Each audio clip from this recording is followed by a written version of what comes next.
Depuis longtemps, la Chine aide les pays africains dans un esprit gagnant-gagnant pour trouver une solution à la pénurie de capitaux. Mais les critiques ne font pas défaut.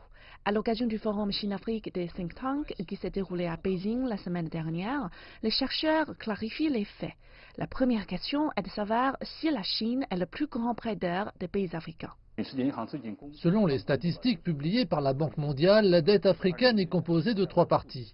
La dette privée, qui représente 43% de la dette totale, la dette envers les institutions financières multilatérales internationales, qui compte pour 31%, et enfin la dette bilatérale, qui représente la plus petite fraction.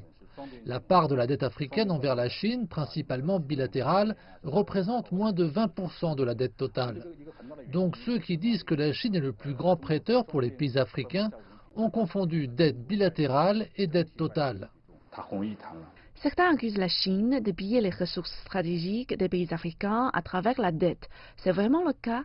Le pillage, je ne crois pas, puisque la Chine ne dispose pas de force d'imposition de sa volonté. Elle intervient dans le cadre de partenariats, dans le cadre officiel, et je pense que c'est une expression trop forte.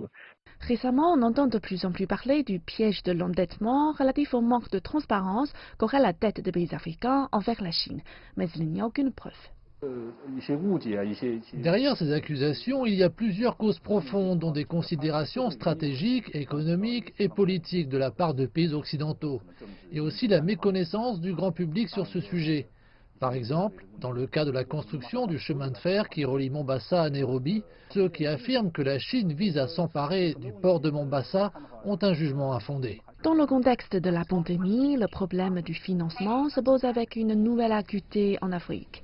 Dans l'ère post-épidémique, l'aide financière de la Chine contribuera au développement de l'Afrique.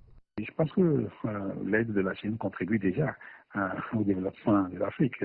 Lorsque nous prenons la croissance économique, on estime que la contribution de la Chine de tirer les économies africaines est dans l'ordre de 1,5 à 2%. Et ça, c'est attesté. Pour que l'aide chinoise puisse continuer à bénéficier des pays africains, il est important peut-être de diversifier donc les canaux d'intervention de cette aide-là, de façon véritablement à ce que l'aide puisse aller effectivement là où elle est destinée.